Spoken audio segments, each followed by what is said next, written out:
ছোট্ট একটা চারা গাছ এনে লাগিয়েছিলাম, আর সেই গাছটা আজ অনেকটাই বড় হয়েছে, প্রচুর ডালপালা গজিয়েছে। আর সেই প্রত্যেকটা ডালপালা থেকে না প্রত্যেক দিন অনেকগুলো করে ফুল দেয়, যেটা দিয়ে কিন্তু আমার পূজা করা হয়ে যায় প্রত্যেক দিন সকালবেলা। আর এটা না একটা আলাদাই ভালো লাগা কাজ করে যখন মানে ছোট্ট চারা গাছটা বড় হয়ে আস্তে আস্তে করে ফুল দেয়, খুবই ভালো লাগে।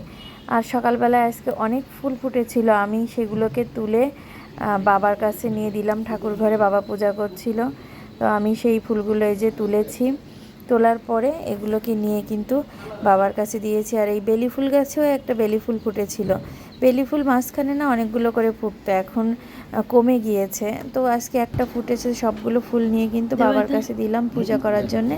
বাবা এগুলোকে গোপালের চরণে নিবেদন করবে।